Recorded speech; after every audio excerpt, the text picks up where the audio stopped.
안녕하세요, 저스티스입니다. 이번 시간에는 송요, 송하 전쟁에 이어서 송금 전쟁을 살펴볼 타이밍인데요. 그런데 송나라와 요나라, 서하 간의 다툼이 끝나고 이 화친이 성립한 것이 11세기 중반입니다. 송과 서하 사이에 경력의 화약이 맺어진 것이 1044년이고 그 이후에 그 동북 쪽에서 여진이 흥기해서 금나라가 새롭게 건국된 것이 바로 12세기 초입니다. 1115년에 건국이 됐죠.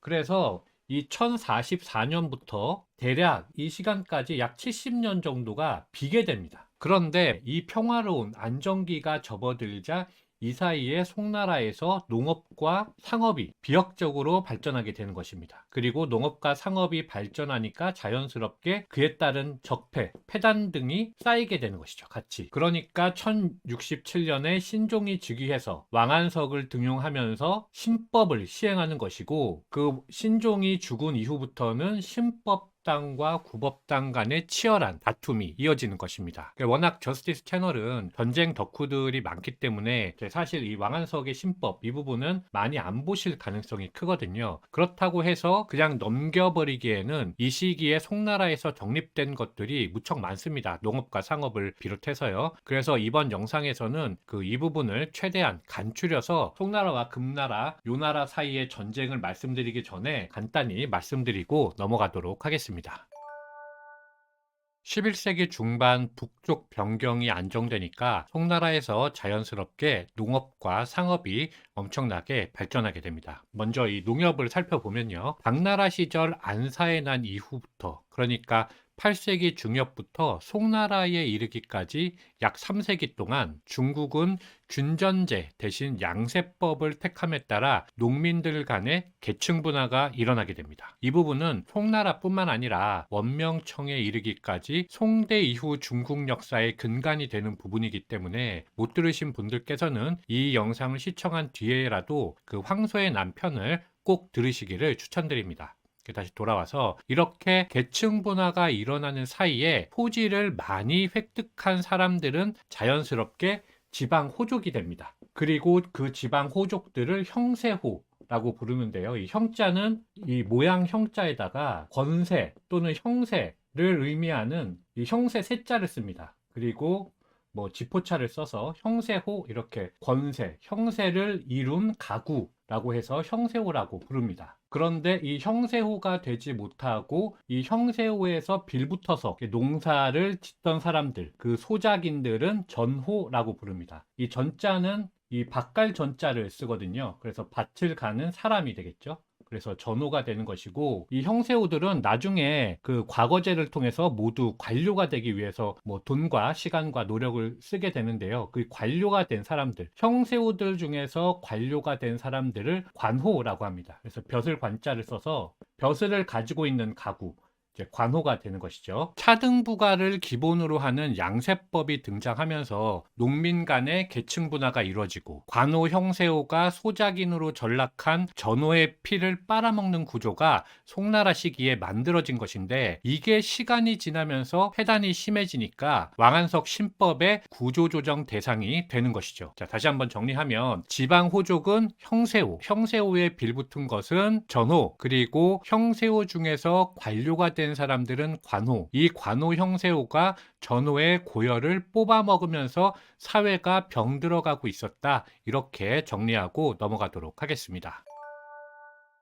한편 송대에는 동전, 철전, 지폐, 어음 등이 활발히 유통되던 시기이기도 합니다. 일반적으로는 연호를 딴 동전이 유통이 되었는데요. 무슨 통보, 무슨 원보 이런 식이었습니다. 뭐 태평연간에는 태평통보 이런 식이었죠. 다만 여러 이유로 이 동전이 유통되기 힘들었던 곳에서는 철전이 사용되었습니다. 예를 들어서 사천과 같은 곳은 멀리 이제 동떨어져 있어서 동전이 사용되기 힘들었다. 이러면 철전을 사용했는데요. 철전이 뭐 사실 동전보다 훨씬 무겁기 때문에 사용하는데 불편함이 있었던 것은 어쩔 수 없었죠. 그리고 동전이 부족하면 지폐가 사용되기도 하고 또 지폐가 사용되는 것에 더해서 어음까지 활발히 유통됐었습니다. 유럽에서 15세기에 대항해 시대가 펼쳐지면서 금융업이 발달하고 그 금융업을 중세와 근대를 나누는 기준점으로 사용하기도 하는데요. 만약에 그런 관점으로 본다면 중국에서는 근대가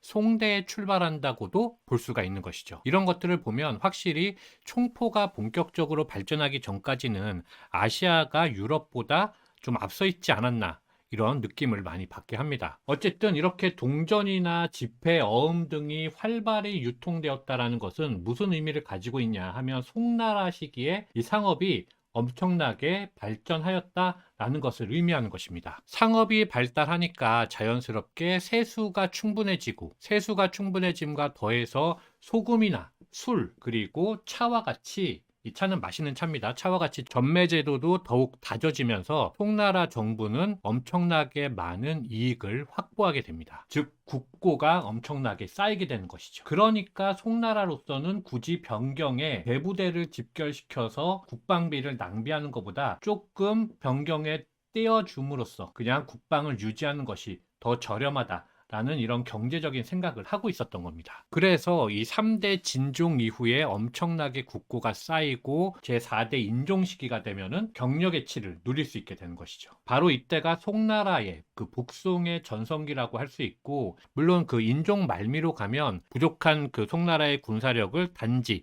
그 병사의 숫자로만 채우려는 시도에 따른 국방비, 군사비가 엄청나게 급등한 것이나 또 관료 조직의 비대화나 요나라나 서하의 과다한 세패를 지출하면서 재정이 적자로 돌아서게 되죠. 그래서 이때 바로 왕안석이 등장해서 신법을 통해서 농업과 상업을 비롯한 국가 전반을, 그 군사까지 개혁하려 한 것이죠.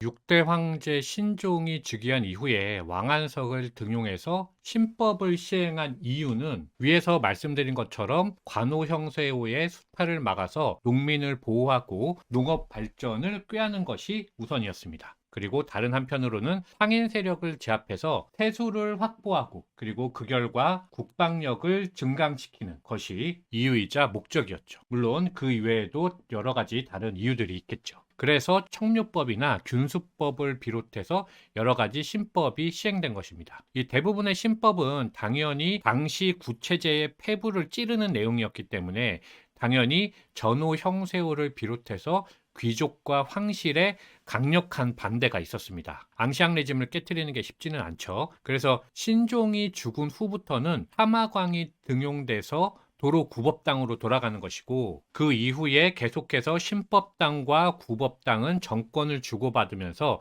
남송까지 이어지게 된 것입니다. 그런데 북송이 멸망할 때 신법당이 집권한 상태였기 때문에 남송은 구법당과 함께 시작되는 것이죠. 그래서 그 과정을 맛배기만 잠깐 보면, 신종이 죽은 후에 제7대 철종이 즉위했고, 이 철종이 어리니까 선인태왕 태후가 수렴청정을 할 때, 이때 바로 사마광이 등용이 되어서 이 사마광에 의해서 구법당이 발흥하게 됩니다. 그리고 철종이 나이가 들어서 친정을 시작하게 되니까 다시 신법당이 부활했고요. 그 철종이 죽고 제8대 휘종이 들어서니까, 그리고 향태우가 수렴청정을 하게 됐을 때 다시 구법당으로 돌아갔다가 휘종이 다시 친정을 시작하게 되니까 이때 채경이 등용이 되어서 신법당이 다시 정권을 잡게 되는 것이죠. 그런데 이 휘종의 신법 그 시기에 바로 환관들에 의해서 신법이 시행되게 됩니다. 그러면서 신법에 의한 그 가렴주구가 심해지면서